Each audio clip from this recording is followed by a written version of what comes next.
Hey you all, I hope your day is going well. As you can tell by this video, I recently passed my clinical exam and I'm so happy, so thankful, so humbled by this experience. This is no easy feat. For those of you who don't know, I actually failed by 4 points the first time and was blessed enough to be able to apply for a 90-day waiver, in which I was granted and took it the next month and passed. And so I received a lot of questions about my experience studying for it and the test taking strategies that I use, so I thought I would just share that today. So I thought I would start with the logistics. In short, you have to have 3,000 hours of postmasters. So that means once you graduate, you cannot use your internship, you cannot use your field placement, you cannot use work that you did from undergrad.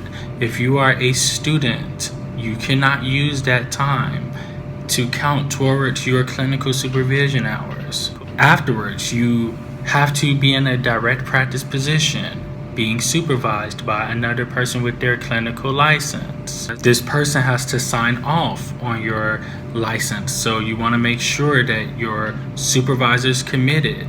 I love Desiree from Supervision Support that talks about contracting with someone so you can ensure that you get your hours. From there, you will apply. And I think another thing to consider for logistics would be your support system. This is not an easy feat, again. So having God on my side, having my wife, my son, and people may laugh when I say my son, but being able to hold him and play with him really put things into perspective, and it was a stress reliever. So just having your people, having my sister, my parents, my co-workers, my colleagues, they were so supportive. Even friends. I have a friend who I was able to confide. I think I only told one person, but I was able to talk to him about it, and it just was a support group. In social media, like everyone that I'm connected with online, you all have been supportive as well.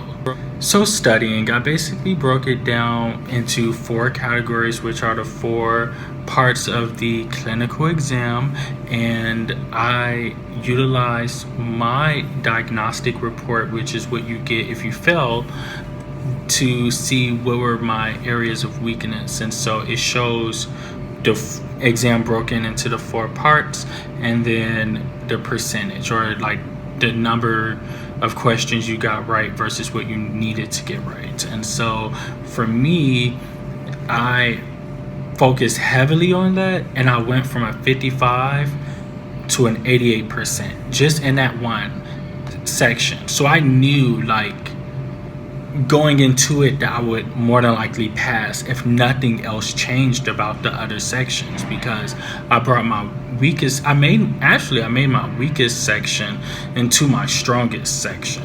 And one thing that really helped me was the ASWB LCSW Pocket Prep. Now, there's a free version, but I use the paid version. It's $40. You have access to 1,000 questions. You're able to customize your exams. No, I'm not sponsored, and I should be, but it was really helpful to, say I only want to do questions on psychotherapy, clinical interventions, and go through each question, and then at the end I can see what I got right versus wrong.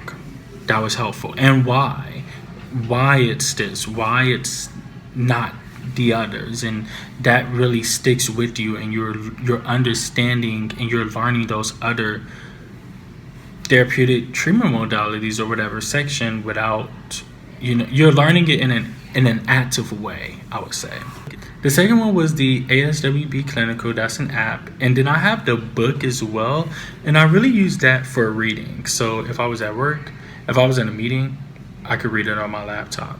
If I was at lunch, I could read it on my phone. If I was at home and I was tired of having so much screen time, I would read it on my book. But if my wife and I were watching TV or something after our son went to bed, I would pull it up on my phone. And that was really helpful. And the last thing I did was focus on recognition. And mnemonics. I may not be pronouncing that right, but in terms of recognition, like really being able to recognize certain diagnoses based on criteria, and then recognizing the problem solving approach, knowing the different acronyms which I used, which is where the mnemonics come in at, because I made up stuff, and that really helped me. And to memorize things, I also personalized it. So as I was learning different things, it was like, I've had that symptom before, I've used that defense mechanism before, and all of those things helped me. So in terms of the exam, I really remembered the problem solving techniques, because that's so important, because there's a lot of what would you do first, what would you do least, what is the best decision, and those are more critical thinking and reasoning, and I think this is where kind of the importance of like your education come in, because if you weren't taught to critically think, then you're going to have you're going to struggle with this exam, quite frankly. And so, being able to do that, and so in the book that I used, it gives the problem solving steps, and I used that. I did not try to bring in my expertise from my work, because everywhere is different, policies and procedures are different, and just because your job is doing something doesn't mean that they're doing something right. The other thing I'll mention is that I took 3 breaks. You have 4 hours to complete 170 questions, of which only 150 are graded. A lot of people don't know that, but yeah. And so I took 3 breaks, and I broke it up into 3 parts. After 50 questions, I got up, I got water, I washed my face. That helped my eyes so much, because your eyes begin to get strained looking at the screen for so long, and that really helped me. The other thing that really helped me was using a dry a dry writing pad, as well as a dry Sharpie marker. You cannot bring in your own writing utensils and material, but they give that to you, and then you have to turn that in once you're done. So each question I wrote out line by line, and I pulled the most important parts out of that scenario, and that really helped me in my problem solving, and that helped me in the process of elimination, and it helped me with being able to instinctively answer the question before I even looked at the selection. And so then looking through the selection, seeing that, oh, I said it would be that, and that's there, really made me gravitate to that answer. And so I would say write out and pull out those main points so you don't get lost in the vignettes, because I think that's also how people get confused, and it just simplifies that long, thick paragraph that you may see and get caught up in a lot. Final tips would be positive self-talk and confidence. It's so important to go in with an optimistic mind. It's so important to be kind to yourself, and to believe in yourself, to believe in your studying. I knew I studied more. I knew my test results were showing that I went up.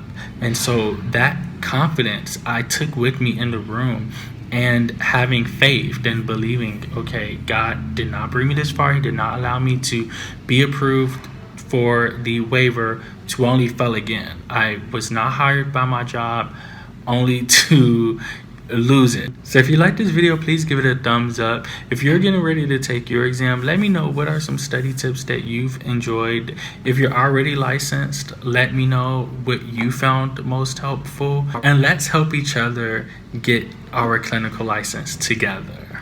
Thanks so much for watching, and until I see you next time, be you, be great.